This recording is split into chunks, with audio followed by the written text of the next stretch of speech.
कहानी है एक गरीब किसान की जिसके पास एक बहुत बड़ा खेत था और उसका सपना था कि वो उस खेत में बड़े बड़े फूलों के बगीचे बनाए, लेकिन इसके लिए उसके पास पैसे नहीं थे। एक दिन, अरे सुरेखा, खाना बन गया क्या? मुझे बहुत भूख लगी है।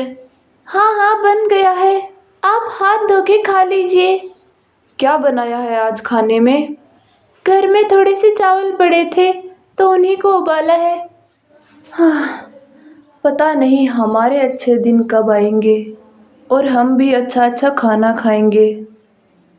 हाँ, आपको पता है पड़ोस की सारी औरतें हमेशा नए नए कपड़े लाती है और मेरे पास तो सिर्फ 2 साड़ियाँ हैं, वो भी पुरानी हो गई है। सुनिए जी, आप नौकरी के लिए मुखिया जी के पास क्यों नहीं जाते? उनके पास तो काम की कमी नहीं है। हाँ, तुम सही कह रही हो। ऐसा कहकर विनोद मुखिया जी के घर चला जाता है। प्रणाम मुखिया जी।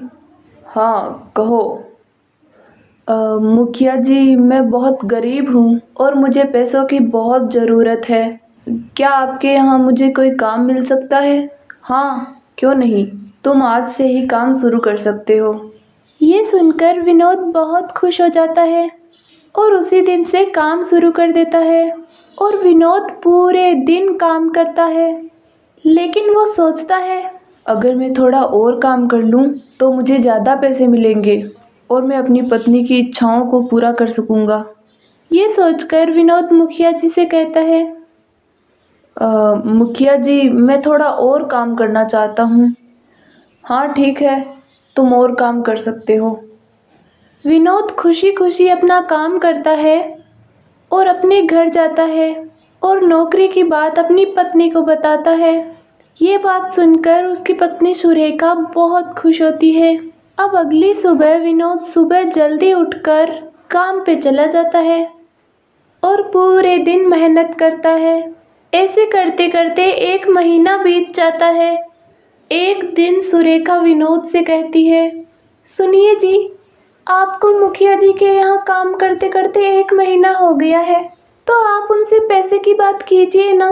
विनोद भी अब अपने परिवार वालों के सपने और अपने फूलों के बगीचे का सपना लेने लगता है और वो अपनी पत्नी की बात मानकर मुखिया जी के पास जाता है। मुखिया जी, मुझे आपके यहाँ काम करते करते 1 महीना हो गया है, तो थोड़े पैसे मिल जाते तो। हाँ विनोद, मैं तुम्हें तुम्हारे पैसे कल दे दूँगा। ये सुनकर विनोद अपने घर आ जाता है। अगले दिन फिर वो मुखिया जी के घर जाता है और कहता है, मुखिया जी, आपने कहा था ना कि मैं तुम्हें कल पैसे दे दूँगा। अरे विनोद, मैं कोई तुम्हारे पैसे खा के नहीं जा रहा हूँ, तो तुम क्यों बार बार मेरे पास पैसे के लिए आते हो? मुखिया जी, मुझे पैसों की ज़रूरत थी, इसीलिए मैंने आपसे कहा। तुमने सबके सामने मुझसे बार बार पैसे मांगकर मेरा अपमान किया है, इसलिए मैं अब तुम्हें कोई पैसे नहीं दूंगा। ऐसे मत कहिए मुखिया जी, मैं बहुत गरीब हूँ। मैं अपने परिवार का पालन पोषण कैसे करूँगा? तुमने मेरा अपमान किया है, तो अब भुगतो।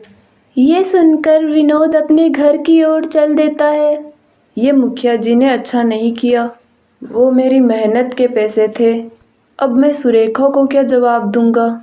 ये सोचते सोचते विनोद रास्ते में चल रहा था, तभी वो एक पत्थर से टकराकर एक बॉक्स पे गिर जाता है और वो बॉक्स टूट जाता है और उसमें से एक सुंदर सी परी बाहर निकलती है और कहती है, तुमने मुझे आज़ाद किया है, इसलिए मैं तुम्हारी कोई भी एक इच्छा पूरी करूँगी।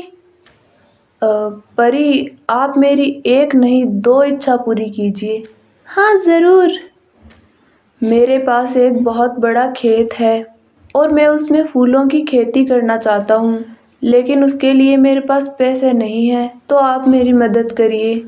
तब परी विनोद को एक पोटली देती है और कहती है, ये जादुई बीज है, इन्हें तुम अपने खेत में बो देना और 10 दिन बाद में जादू देखना। अब बताओ, तुम्हारी दूसरी इच्छा क्या है? मैं चाहता हूँ कि मेरे फूलों की रात में देखरेख आप करें। हाँ ठीक है, मुझे मंजूर है।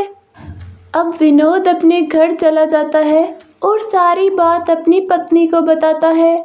उसकी पत्नी भी ये सुन के बहुत खुश हो जाती है। अगली सुबह विनोद सारे खेत में उन बीजों को बो देता है और अपने घर चला जाता है। एक दिन बाद जब वो अपने खेत में आता है तब वो देखता है कि खेत में छोटे छोटे हरे पौधे उगे थे। वो उनमें पानी डालता है और अपने घर चला जाता है। 10 दिन बाद विनोद अपने खेत में आकर देखता है कि पूरा खेत सुंदर सुंदर फूलों से भरा था। उन्हें वो अच्छे दामों में बाजार में बेच देता है।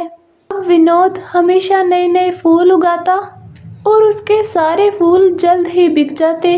धीरे धीरे उसकी आर्थिक स्थिति भी ठीक होने लगती है। एक दिन उसके घर एक अमीर आदमी आता है। अरे सेठ जी, आप कहिए, मैं आपकी क्या सेवा कर सकता हूँ? देखो विनोद, मुझे तुम्हारे खेत के फूल बहुत पसंद है, तो मैं चाहता हूँ कि तुम इस बार के सारे फूल मुझे ही दो। अरे क्यों नहीं सेठ जी, मुझे तो बस फूल बेचने से मतलब है, फिर चाहे कोई भी खरीदे। लेकिन याद रखना विनोद, अगर तुमने मुझे फूल नहीं दिए तो मैं तुमसे फिर कभी फूल नहीं खरीदूंगा। अरे सेठ जी, आप गुस्सा मत कीजिए, मैं आपको ही फूल दूंगा। अब रात को परी फूलों का ध्यान रख रही होती है, लेकिन उसकी आंख लग जाती है और तेज बारिश होने के कारण सारे फूल खराब हो जाते हैं। अगले दिन पुनीत खेत में आता है। अरे ये क्या हो गया, मेरे सारे फूल खराब हो गए। तब परी सारी बात विनोद को बताती है। अब मैं सेठ जी को क्या कहूँगा, और मेरा तो बहुत बड़ा नुकसान हो गया। अब वो मुझसे कभी फूल नहीं खरीदेंगे। ऐसा कहकर विनोद अपने घर की ओर चलता है। तभी परी सोचती है, ये मुझसे बहुत बड़ी गलती हो गई। मेरी आंख लगने की वजह से सारे फूल खराब हो गए। अब मुझे ही कुछ करना होगा।